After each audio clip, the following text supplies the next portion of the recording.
मित्रांनो, अमेझॉनच्या Jeff बेझोसने effective meeting व्हाव्यात म्हणून अमेझॉनमध्ये काही नियम घालून घेतलेत आणि ते खूप इंटरेस्टिंग आहेत. पहिला नियम म्हणजे 2 पिझ्झा रूल. 2 पिझ्झा रूल म्हणजे काय?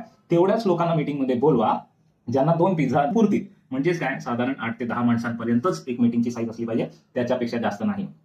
दुसरा एक नियम त्यांच्या मीटिंग्समध्ये वापरला जातो. जेव्हा पण ते काहीतरी कस्टमरशी रिलेटेड गोष्टी डिसाईड करत असतात, डिस्कस करत असतात, तेव्हा त्यांच्या मीटिंग रूममध्ये एक खुर्ची रिकामी ठेवली जाते आणि त्या खुर्चीत कस्टमर बसला आहे असं मानून मग ती मीटिंग सुरू केली जाते. त्या मीटिंगच्या पूर्ण निर्णय प्रक्रियेमध्ये कस्टमरचं मत लक्षात घेतलं जातं.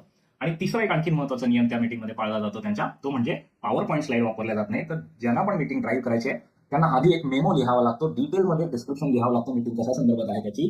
तो मेमो मीटिंगमध्ये जे उपलब्ध लोक आहेत त्यांना समोरासमोर दिला जातो आणि मीटिंग सुरू झाल्यानंतर 15 ते 20 मिनिटं प्रत्येक जण शांतपणे तो मेमो वाचतो आणि नंतर मीटिंग सुरू होते. त्यामुळे प्रत्येक जणांना कळतं की मीटिंग कशाबद्दल आहे, काय महत्वाचे मुद्दे आहेत, काय डिस्कस करायचंय आणि मग ती मीटिंग करता सुरू होते.